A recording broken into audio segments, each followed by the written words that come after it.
Hello TSBers, my name is Mike. I'm also known as Tennessee on Zello, possibly Bulkhead. I can't seem to get those straightened out. Anyway, I'm on Zello from 5:30 a.m. to 6:30 a.m. most days, 7 days a week. If you have any questions or just want to say hello or any of that, I should be there. That's Eastern time because we get started around 6:30 a.m. so that's when I have to wrap it up. I have my coffee and talk to all my morning zoo crew friends there. I'm going to try to pick one evening a week maybe to start getting on and talking to the rest of everybody that gets on Zello in the evenings. I don't get on very much then. I've been a listener of Jack's, an avid listener, for about 3 years now. I started listening right around the episode 620, something like that. And of course I went back and listened to all the episodes like so many of us do. I'm a member of the MSB. I'm a Jeff Lawton PDC certified student. I'm also, as you can see, a empty knife stakeholder, number 74. And I believe that this knife gets more work on the PermaEthos farm than any other knife out there. So that one might, maybe that'll, you know, make it sharper one day. I'm also a knife kit. I don't know. I used the knife kits sponsor and built this bad boy. I really like it a lot. And let's see. I met Jack. I got to meet Jack on May 30th in 2013. I was stuck in Dallas. I got to visit the homestead. He walked me around the whole property, showed me how everything was going to be laid out before it was laid out. And I got to watch the progress happen with you, the same as you all did on videos after that. So that was really neat. I can tell you Jack's exactly the same guy in person that he is on the podcast. He's just a straight up wonderful person, and I'm glad to be associated, you know, with any organization that he's a part of. Because of Jack's and Dorothy's generosity and entertainment that evening on May 31st, 2013, the listener call or listener feedback show was preempted by episode 1140, Women of Prepping, episode 4. And in the beginning he tells a story of why that is, and that's where I'm referred to as the logistical pain in Jack's ass. So I guess that makes me famous in some circles. Before I started homesteading, I was a truck driver, and after I started listening to Jack and making plans to do the homesteading, I got myself on a 2-year plan to get out of the truck and go full-time homesteading.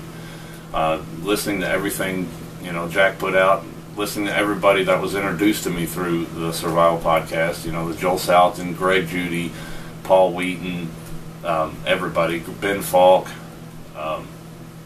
Darby Simpson. You know, I just read and watched YouTube videos of everything I could get my hands on for the whole 2 years.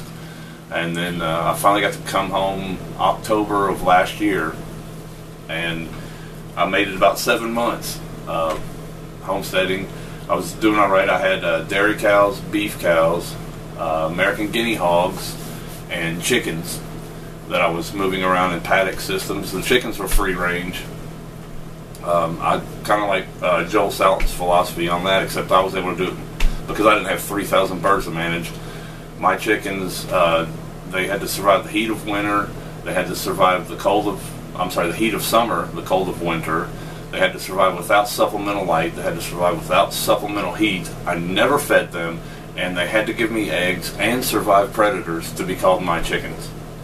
I milked my 2 Jersey dairy cows. I milked them twice a day. I got about 5 gallons a day. I sold most of that milk legally because Tennessee isn't as bad in some areas as other states.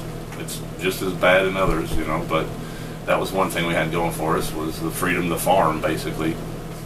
I was told I got this job as a tenant farmer on PermaEthos because of my enthusiasm in the phone interview with Josiah, and I can believe that because I was just jumping out of my skin once I heard he had called and talked to my references.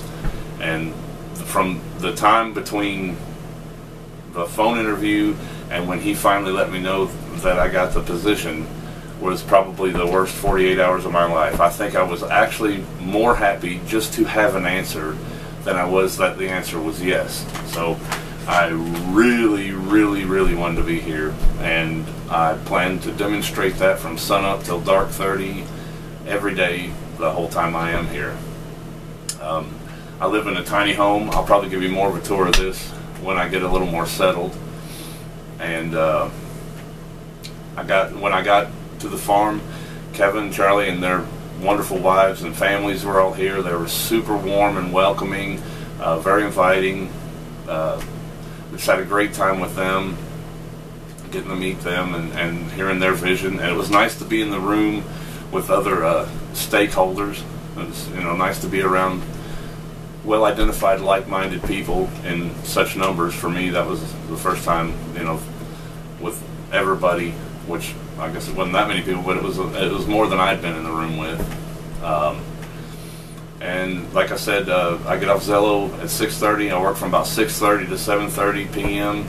and then we have a wonderful meal, and then I go to bed, and I'm asleep by 8:30 every morning or every evening, so that I can get up bright and early the next morning and start it over. So I'm really looking forward to this next year. I'm super excited to watch the earthworks go in and to just be a part of this and learn as much as I can and contribute as much as I can and just see what happens. I mean, I have complete faith in permaculture and the farming techniques that we honor in this community. Everything I did on my homestead worked. I mean, it wasn't just magical, I had problems like everybody, but I had places where grass didn't go. I put animals on those places, and then I moved those animals off those places, and pretty soon grass was growing there.